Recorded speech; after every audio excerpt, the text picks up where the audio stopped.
Video like जरूर कर लीजिए और ऐसे वीडियो लगातार फ्री में पाने के लिए चैनल को तुरंत सब्सक्राइब कर लीजिए और बेल आइकन को जरूर टैप कर लीजिए ताकि आगे भी सारे वीडियो आपको मिलते रहे। यूट्यूब में फॉलो करते हैं तो प्लीज ये वाला फ्री टेलीग्राम चैनल जरूर ज्वाइन कर लीजिएगा। सारे नोटिफिकेशन सारे अपडेट यहीं पे आते हैं, ध्यान रखिए। हेलो फ्रेंड्स, मेरा नाम है वैभव और आप लोग देख रहे हैं UP PSC best online coaching YouTube channel. दोस्तों, यहाँ पर हम लोग हिस्ट्री ज्योग्राफी के जो क्वेश्चंस हैं उनको कवर अप कर रहे हैं और कोशिश कर रहे हैं कि पूरा एक्सप्लेन करें आपको और जितनी इंपॉर्टेंट चीज़ें वो सारी उसके अंदर कवर अप हो जाएं। सो उसी क्रम में आज ज्योग्राफी का ये जो सेशन है इसको ज़रूर देखिए, काफ़ी कुछ आपको यहाँ पर जानने को मिलेगा। वर्ल्ड ज्योग्राफी के काफ़ी क्वेश्चन इसके अंदर इंक्लूडेड है और ऐसी जानकारियाँ मिलेंगी शायद आपको पहले से ना पता हो, तो कॉपी पेन लेके बैठिएगा और उनको नोट करते जाइएगा जो आपको बताता जाऊँगा मैं। सारी मशक्क़त ये आपका उत्तर प्रदेश पीसीएस 2024 के लिए हो रही है। आज और अभी से उसके लिए लग जाइए ताकि जब मौका मिले तो किसी भी हालत में आप चूकें ना। चलिए स्टार्ट करते हैं आज के अपने सेशन को। अच्छा, आगे बढ़ें इससे पहले एक चीज़ और कि चैनल सब्सक्राइब नहीं किया है तो सबसे पहला काम तो वही करिए, चैनल को सब्सक्राइब करिए। पहला क्वेश्चन यहाँ पर है, निम्नलिखित में से कौन सा पारिस्थितिकीय तंत्र के लिए सत्य है? दोनों ऊर्जा का प्रवाह और खनिजों का चक्रण, केवल ऊर्जा का प्रवाह, केवल खनिजों का चक्रण, या फिर उपर्युक्त में से कोई नहीं। तो ऑब्वियसली बात है कि जब हम एक इकोसिस्टम की बात कर रहे हैं, पारिस्थितिकी तंत्र की बात कर रहे हैं, तो उसमें जब एनर्जी की ज़रूरत है तो भैया खनिजों की भी तो ज़रूरत है, वरना सर्वाइवल कैसे होगा? तो सही आंसर क्या आएगा आपका? ऑप्शन ए यानी कि बोथ। इसके बाद नेक्स्ट क्वेश्चन की बात करें। इस क्वेश्चन में यहाँ पर आपसे पूछा गया है, निम्नलिखित में से कौन सी अनुसूचित जनजाति उत्तर प्रदेश के सर्वाधिक जिलों में पाई जाती है? अब ये अगरिया है, चेरा है, गोंड है या फिर थारू? तो सही आंसर ऑप्शन सी आएगा यानी कि गोंड। ये सबसे ज़्यादा जिलों में पाई जाती है उत्तर प्रदेश के। इसके बाद अगले क्वेश्चन की बात करें। आई होप ये वाला क्वेश्चन आपको ऑलरेडी आता होगा, प्रीवियस अगर आपने वीडियोस देखे हैं तो उसमें ये क्वेश्चन कवर अप किया गया है। भारतीय दलहन अनुसंधान संस्थान कहाँ पर लोकेटेड है आपका? कानपुर में। ऑप्शन बी यहाँ पर सही होगा। इसके बाद नेक्स्ट क्वेश्चन की बात करें। अगला क्वेश्चन यहाँ पर है आपका जिसमें पूछा गया है, राष्ट्रीय डेयरी विकास बोर्ड, इसका जो हेडक्वार्टर है ये कहाँ पर है? सो हम यहाँ पर बात किसकी कर रहे हैं? नेशनल डेयरी डेवलपमेंट बोर्ड की। तो सही आंसर इसका क्या आएगा? ऑप्शन सी यानी कि आनंद में या फिर आनंदा, गुजरात में।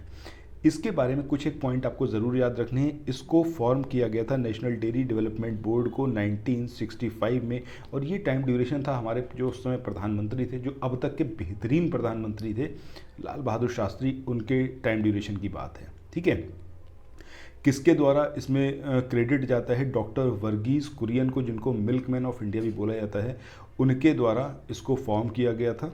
ये इसके बारे में आपको याद रखना है। एक चीज़ और याद रखिएगा कि पार्लियामेंट ने कानून बनाकर इसका निर्माण किया था, इसको फॉर्म किया था, इसलिए ये जो है एक स्टैट्यूटरी बॉडी है। इस चीज़ को और याद रखिएगा। ठीक है, एग्जामिनेशन में आपसे पूछा जा सकता है कि ये कॉन्स्टिट्यूशनल बॉडी है, स्टैट्यूटरी बॉडी है, किस तरीके की है, तो ये चीज़ आपको यहाँ पर याद रखना है। चलो, ये सारे पॉइंट नोट डाउन करिएगा, बहुत इंपॉर्टेंट है। अगला क्वेश्चन ये है आपका सरयू कैनाल नेशनल प्रोजेक्ट के बारे में। इसमें पूछा गया है, आपको दो स्टेटमेंट दिए हुए हैं और पूछा गया है आपसे कि कौन सा जो है वो सही है। पहले स्टेटमेंट की बात करें, परियोजना 1978 में शुरू की गई थी, बिल्कुल सही बात है। दूसरा है, इसका उद्घाटन जनवरी 2022 में बलरामपुर उत्तर प्रदेश में हुआ था, दिस इज़ ऑल्सो करेक्ट। अब इसके बारे में, सरयू कैनाल नेशनल प्रोजेक्ट के बारे में कुछ एक इम्पॉर्टेंट पॉइंट हैं जो कहीं नोट डाउन ज़रूर करिएगा। एक जो सबसे ज़्यादा इम्पॉर्टेंट पॉइंट है कि कितनी रिवर को, कितनी नदियों को यहाँ पर इंटरलिंक किया जाएगा। तो टोटल हैं 5 नदियाँ जिनको इंटरलिंक किया जाएगा। इसमें आपकी है घाघरा, सरयू, इसके अलावा राप्ती और बाणगंगा और रोहिणी। ये 5 रिवर हैं जिनको इंटरलिंक करना है इस सरयू कैनाल नेशनल प्रोजेक्ट के तहत। ठीक है, ये चीज़ आपको याद रखनी है। बाकी अगर हम बात करें, ये जो प्रोजेक्ट था ये आपका सरयू बैराज बहराइच, ठीक है, बहराइच में इसको स्टार्ट किया गया था। और अब यहाँ पर जो मैंने बहराइच बताया ये हिस्टोरिकल पॉइंट ऑफ व्यू से, बाकी अभी जो है इसका उद्घाटन जो हुआ वो कहाँ पर हुआ आपका? बलरामपुर में। ठीक है, जनवरी 2022 में। बोथ स्टेटमेंट यहाँ पर हमारे सही हैं। इसके बाद आगे चलते हैं अगले क्वेश्चन पे। सो ये जो क्वेश्चन है आपकी स्क्रीन पर, ये है आपका अफ्रीका में जो विक्टोरिया जलप्रपात है, ठीक है, इसके बारे में। अब विक्टोरिया जलप्रपात, इसके संदर्भ में निम्नलिखित में से कौन से कथन सही हैं?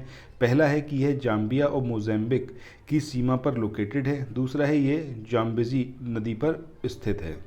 अब इसके पहले स्टेटमेंट की बात करें, इसमें बोला गया है जाम्बिया और मोज़ेम्बिक, तो ये स्टेटमेंट गलत है। क्यों? क्योंकि ये ज़ैम्बिया और जिम्बाब्वे इसकी सीमा पर लोकेटेड है, ना कि मोज़ेम्बिक की। और ये दुनिया के जो लार्जेस्ट वाटरफॉल हैं, बड़े जो जलप्रपात हैं, उसमें से एक है। ये इसके बारे में आपको याद रखना है। बाकी अगर बात करें जेम्बेजी रिवर पर ये लोकेटेड है, ये स्टेटमेंट यहाँ पर इसके बारे में सही है। ठीक है, तो यहाँ पर जो हमारा आंसर आएगा वो क्या आएगा? केवल 2, ओनली सेकंड जो है वो ये इसका आंसर रहेगा। ठीक है, इसके अलावा एक बात और याद रखनी है कि यूनेस्को वर्ल्ड हेरिटेज साइट का इसको दर्जा दिया गया था 1989 में। यूनेस्को वर्ल्ड हेरिटेज साइट का इसको दर्जा मिला था, नेचुरल टाइप कैटेगरी में इसको ये दर्जा दिया गया था यूनेस्को वर्ल्ड हेरिटेज साइट का 1989 में। चलो आगे बढ़ते हैं। इसके बाद अगला क्वेश्चन ये है, इसमें आपसे पूछा गया है कि कौन सा हिमनद है जो नुब्रा घाटी में लोकेटेड है या फिर स्थित है। अब ये ब्याफो है, ये आपका बालतोरो है, सियाचिन है या फिर हिस्पर। तो सही आंसर क्या आएगा? ऑप्शन सी यानी कि सियाचिन। अब अगर हम बात करें किसकी? नुब्रा घाटी की, तो नुब्रा घाटी ये फॉर्म कौन कौन सी रिवर से होती है? तो सबसे पहली चीज़ तो आपको यही पता होना चाहिए। तो एक है आपकी श्योक रिवर और दूसरी रिवर जो है वो नुब्रा या फिर सियाचिन रिवर। ठीक है, इससे ये फॉर्म होती है पूरी ये आपकी नुब्रा वैली।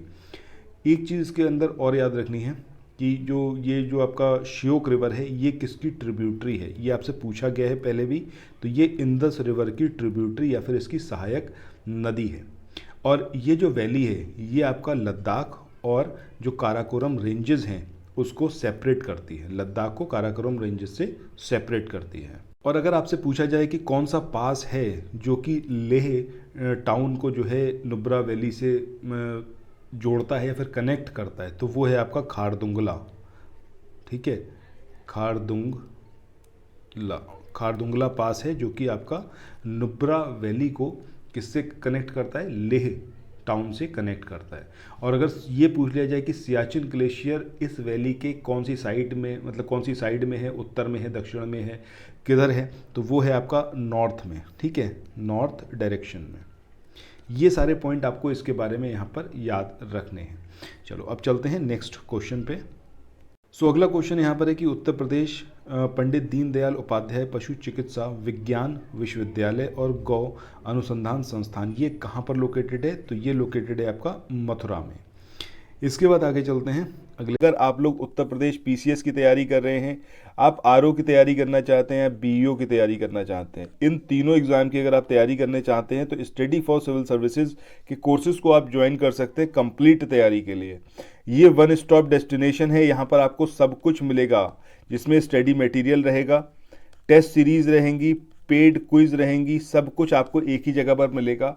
और ये सब कुछ सफिशिएंट होगा आपके एग्जाम को क्रैक करने के लिए, एग्जाम को निकालने के लिए। लेटेस्ट ग्रुप स्टार्ट हो चुके हैं और उन ग्रुप में आपको एडमिशन लेने के लिए सिंपली जो ये नंबर मैं आपकी स्क्रीन पर लिख रहा हूँ, इन नंबर्स पर आप कॉल कर सकते हैं। 8564880530 इस नंबर पर आप संपर्क कर सकते हैं। इसके अलावा 9696066089 इस नंबर पर कांटेक्ट कर सकते हैं, या फिर आप 7523864455 इन तीनों में से किसी भी नंबर पर कॉल करके आप हमसे संपर्क कर सकते हैं और ये लेटेस्ट ग्रुप जो है इसमें आप एडमिशन ले सकते हैं। इसके बाद अगले क्वेश्चन की बात करें, इसमें पूछा गया है कि ये जो खैबर दर्रा है इसके पास में कौन सा शहर है? लाहौर है, पेशावर है, क्वेटा है या फिर तक्षशिला। तो सही आंसर क्या आएगा? ऑप्शन बी यानी कि पेशावर। पेशावर जो है ये आपका खैबर दर्रे के सबसे पास में है। अच्छा, ये जो खैबर दर्रा है ये बहुत इंपॉर्टेंट रहा है एंशिएंट टाइम में और आज भी बहुत इंपॉर्टेंट है। अगर हम एंशिएंट टाइम की बात करें तो सिल्क रूट जो था, तो सिल्क रूट का ये एक पार्ट रहा था। ठीक है, तो ट्रेड के लिहाज से बहुत इंपॉर्टेंट था। मिडवेल इंडिया की बात करें तो उस टाइम पर जब ये अफ़गानिस्तान और उधर साइड से आए थे, यहाँ पर लुटेरे आए थे एक तरीके से कहें तो, जैसे आपका महमूद गजनवी था, गौरी था, ये सब इसी रूट को इन्होंने फॉलो किया था, खैबर पास से होते हुए ही आए थे। ठीक है, बाकी एक चीज़ और इसके बारे में याद रखनी है कि ये जो है पाकिस्तान का जो प्रोविंस है पख्तूनख्वा, ठीक है, उसमें ये लोकेटेड है। ठीक है, अगर आपसे पूछ लें तो ये चीज़ और याद रखनी है, कौन सा प्रोविंस है? तो पख्तूनख्वा प्रोविंस ऑफ पाकिस्तान। ठीक है, चलो अब चलते हैं नेक्स्ट क्वेश्चन पे। ये जो क्वेश्चन आप अपनी स्क्रीन पे देख रहे हो, इसमें दो सूचियां दे रखी हैं, आपको यहाँ पर सुमेलित करना है। एक तरफ आपको स्टेट दे रखा और एक तरफ सबसे ऊंची चोटी दे रखी है। अब ये वाला क्वेश्चन तो हम देखेंगे, इसमें कुछ खास नहीं है, ये तो आपको ऑलरेडी शायद पता भी हो, नहीं पता हो तो आज आपको पता चल जाएगा। इसके अलावा कुछ एक इंपॉर्टेंट पॉइंट आपको और याद रखने, जैसे यहाँ पर हमने 4 स्टेट की बात करी है, तमिलनाडु, राजस्थान, नागालैंड और मध्य प्रदेश। तो इसमें अगर हम राजस्थान की बात करें, गुरु शिखर यहाँ पर इस राज्य की सबसे ऊँची चोटी है। नागालैंड की बात करें तो नागालैंड में सारामती। मध्य प्रदेश की बात करें तो धूपगढ़, और वहीं तमिलनाडु की बात करें डोडा बेटा। तो हमारा आंसर क्या होगा? 4, 3, 2, 1। ठीक है, 43, 21 ये हमारा आंसर होगा। बहरहाल इसके अलावा जो और इम्पॉर्टेंट चीज़ें, अगर हम आंध्र प्रदेश की बात करें तो आंध्र प्रदेश की सबसे ऊंची साइट कौन सी है? तो वो है आपका ईस्टर्न घाट की अरमा कोंडा। ठीक है, ऐसे ही अगर अरुणाचल प्रदेश की बात करें तो अरुणाचल प्रदेश की कौन सी है? कांगटो। ठीक है, और ये भी आपका ईस्टर्न हिमालय की जो सबसे ऊंची साइट है वो कौन सी है? कांगटो, जो कि अरुणाचल प्रदेश में। यहाँ हम स्टेट वाइज बात कर रहे हैं। अगर हम बिहार की बात करें तो बिहार में सोमेश्वर फोर्ट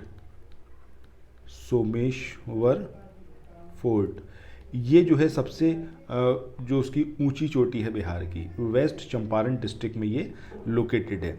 छत्तीसगढ़ की बात करें, छत्तीसगढ़ में आपका बैला डीला रेंज, ये सबसे ऊंची यहाँ पर चोटी है।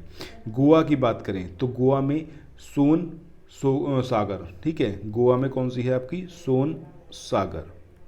इसी तरीके से अगर हम बात करें गुजरात की, तो गुजरात की सबसे ऊंची कौन सी है आपकी? गिरनार, जो कि आपकी जूनागढ़ डिस्ट्रिक्ट में लोकेटेड है। अगर आप बात करोगे हरियाणा की, तो हरियाणा में जो कारोह पीक है, कारोह पीक ये सबसे ऊंची है, और ये जो कारोह पीक है ये मोरनी हिल्स में लोकेटेड है। मोरनी हिल्स, हरियाणा। ठीक है, तो इस तरीके से काफ़ी सारी हैं, लेकिन यहाँ पर हरियाणा तक ही कवर अप करते हैं। और ये सारे जो मैंने आपको पॉइंट बताए इनको नोट डाउन ज़रूर करिएगा और मल्टीपल टाइम्स रिवाइज ज़रूर करिएगा। फिर मिलते हैं अगले वीडियो में, तब तक अपना ख्याल रखिए और पढ़ते रहिए। Thank you so much.